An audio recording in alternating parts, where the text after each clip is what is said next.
తోడుగా జగన్మోహన్ రెడ్డి గారితో సహా ఆఖరి కార్యకర్త వరకు అందరూ అండగా ఉంటామని ఈ సందర్భంగా తెలియజేస్తున్నాను సార్.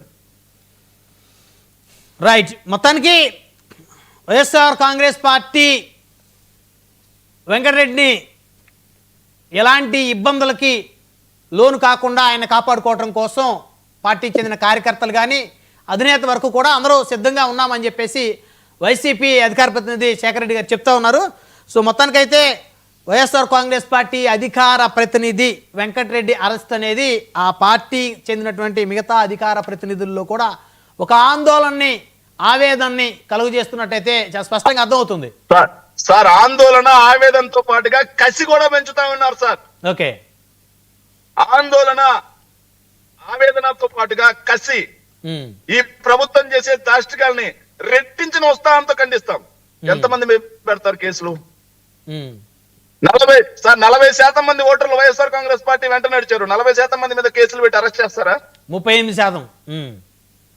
39 సరే 38%, 1,37,00,000 మందిని అరెస్ట్ చేసి జైల్లో పెడతారా? అంతమంది చేస్తారులేండి. ఎవరైతే పొరపాట్లు చిన్న పొరపాట్లు చేసి వారికి అవకాశం ఇస్తారో వారి మీదే కదా యాక్షన్ ఉండేది.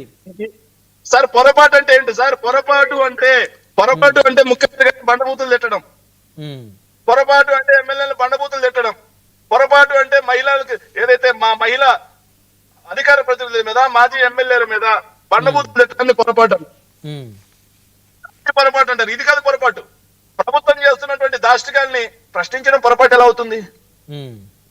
దాన్ని పొరపాటు అంటారు. అంటే ప్రభుత్వం చేసే తప్పులను ప్రశ్నించకూడదా మేము? అంటే భావ ప్రకటన స్వేచ్ఛ లేదా మాకు? అంబేద్కర్ గారు రాజ్యాంగం ప్రకారం పోతా ఉన్నాం. మరి ఎట్లా ఇదంతా?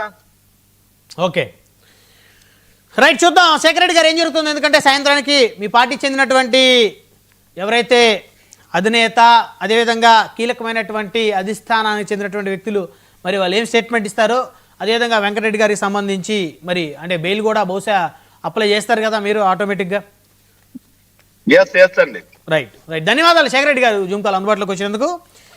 మరి ఇది మొత్తానికి వైసీపీ అధికార ప్రతినిధి